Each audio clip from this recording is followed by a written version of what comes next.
Welcome to this part. So I am creating these takeaways for you to make your work much easier later if you want to review what we had talked about along each section. You can come to the last episode, which is the takeaway, and review all the information. So together, let's take a look at what we had learned during this section. So in the first part, we talked about the different marketing platforms that you are going to use: YouTube, Instagram, Twitter, Facebook, email, Google Ads, Facebook Ads, Snapchat, Pinterest, and each of them is specifically for some purpose. You can come back here and read them. And then we talked about the business model, getting 1 to 10 clients and charge them $1,000 to $5,000 per month, which will end up getting 6-figure annual income. What you have to do for your clients is to manage their social media accounts, optimizing and building their website, doing email marketing and search marketing, which is about bringing their website or their content ranking higher in search engines.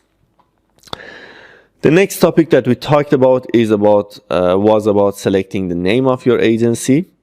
It had two parts: a legal name and doing DBA, which is doing business as, which is suggested to select two names to go with this structure. It had a lot of benefits for you. One of them was that later, if you want to change the name of your company, if you have a DBA, you can change DBA. It is much easier considering the paperwork. And also use namecheck.com to check if the name that you are selecting is available on all social media platforms.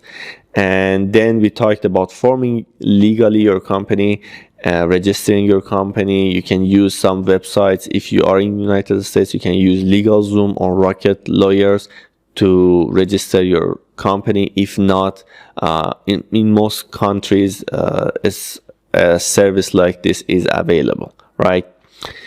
Then we talked about selecting the right domain, which inside your domain, it is suggested to use the reward or your profession, like for example, dental digital marketing.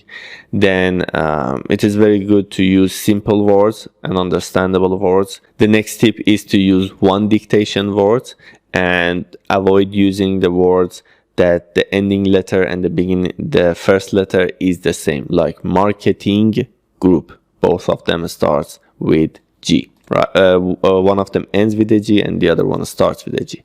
So that was the takeaway of the first section. If you have any question, or if some part of this section it wasn't clear for you, don't forget to write a question for me and I will be there for you. That was all about this section, and let's go for the next part.